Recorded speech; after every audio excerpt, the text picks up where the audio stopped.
Welcome back. This film is a classic despite censors and nervous studio executives causing heavy editing and the permanent loss of 30 minutes of its original runtime.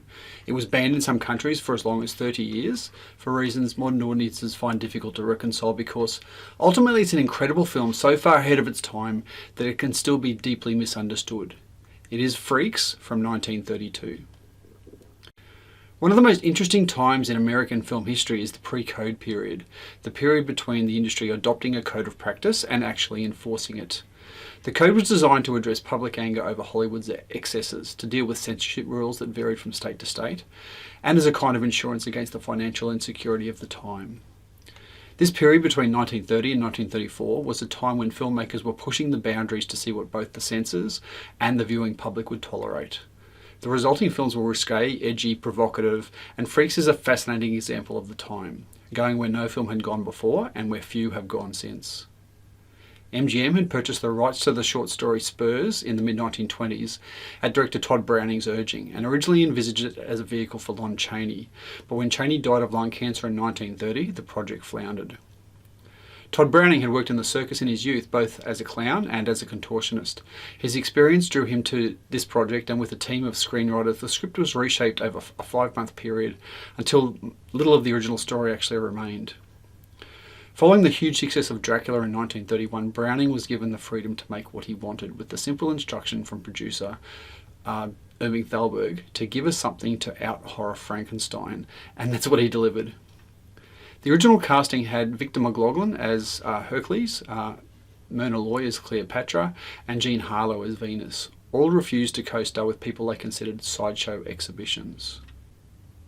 Instead, the key role of Cleopatra went to Russian stage actress Olga Baklanova. Harry Earls was cast as Hans, the performer who was smitten with her, while his real-life sister Daisy played Frida, the character that completes the love triangle. The so-called freaks of this film included Peter Robinson, the human skeleton, Olga Roderick, the bearded lady, Frances O'Connor and Martha Morris, the armless wonders, conjoined twins Daisy and Violet Hilton, Invera and Jenny Lee Snow, who played Zip and Pip, and Simon Metz, who was Schlitzie, a man who wore a dress in daily life because of incontinence issues. Also featured were the intersex Josephine Joseph, with her left-right divided gender, Johnny Eck, the half-boy, Prince Randy and the human torso, Elizabeth Green the stalkwoman, and Cuckoo the bird girl. Freaks began principal photography in November of 1931 with a 24-day shooting schedule on the MGM studio lot in Culver City. Olga Baklanova was originally taken aback on first meeting her co-stars, saying, "I wanted to cry when I first saw them. They have such nice faces, but it is so terrible."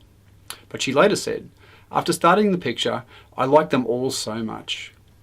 Some employees at MGM felt uneasy having the actors who were portraying the freaks actually on set, so they were not allowed on the studio lot, relegated instead to a specially built tent and fed in a separate cafeteria. Despite the treatment, many of the performers started going Hollywood, wearing sunglasses in public, demanding special treatment on set, and arguing over who was the most important to the film. Johnny Eck recalled being treated well by the crew. "The technicians and the sound men, the electricians and the prop department, and everybody was my friend. We got along beautifully." Filming was completed at the end of 1931, and in January of 1932, MGM held test screenings which proved disastrous. It was reported that instead of walkouts, a lot of people got up and ran out. Others reportedly became ill or fainted. One woman who attended the screening threatened to sue MGM, claiming that the film had caused her to suffer a miscarriage. Due to the extremely unfavourable response, the studio cut the picture down from its original 90 minutes to just over an hour, and much of the sequence of the circus entertainers attacking Cleopatra was removed, a sequence showing Hercules being castrated, a number of comedy sequences, and most of the film's original epilogue, which included Hercules singing falsetto, a reference to his castration. Numerous other bits of dialogue were removed that depicted the normal humans as disgusting creatures and the freaks as gentle and sympathetic, destroying the social critique of intolerance that Todd Browning was attempting to construct. These sequences are now considered lost. In order to pad out the running time, a new prologue featuring a carnival barker was added, as was the alternate epilogue featuring the reconciliation of Hans and Frida to give the film a happier ending. Due to contractual arrangements, the film was shown in its entirety during its initial run at the Fox Theatre in San Diego. This was the only venue at which the uncut version of Freaks is known to have played. Ironically, in San Diego, it was a major box office success. Crowds lined up around the block to see the picture, which broke the theatre's house record. The censored version, now only 64 minutes long, bombed in New York, Chicago, LA. No exhibitor in San Francisco would show it, and controversy in Atlanta caused its theatrical release to be cancelled. It did attract bigger audiences in smaller cities such as Cincinnati, Boston, Cleveland, Houston, Omaha and St Paul. In the UK it was banned until 1963, and it was banned in Australia and in Canada. It was labelled as brutal and grotesque. One woman, after seeing Freaks, wrote a letter to Todd Browning that read, "You must have the mental equipment of a freak yourself to devise such a picture." Another viewer complained, "To put such creatures in a picture and before the public is unthinkable." Todd Browning's career never recovered from the disastrous release of Freaks.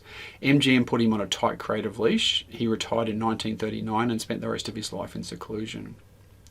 Freaks became the only MGM film ever to be pulled from release before completing its domestic engagements. They sold the distribution rights to notorious exploitation exhibitor Dwayne Esper, who promoted the film under such titles as Forbidden Love and Nature's Mistakes. A number of the reviews were not only highly critical of the film, but expressed outrage and revulsion.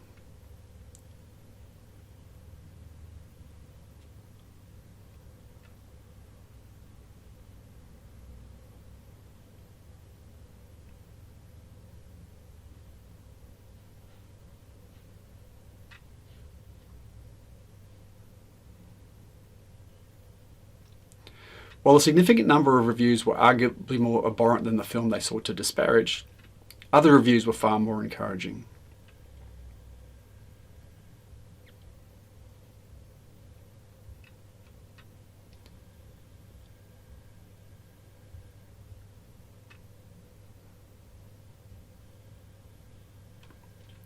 Freaks developed a new reputation in the 1960s as a long-forgotten Hollywood classic, particularly in Europe, and was screened at the 1962 Venice Film Festival. The film's growing popularity abroad led to a renewed interest in it amongst American audiences, and it was the subject of a retrospective review in Film Quarterly in 1964, who proclaimed it a minor masterpiece.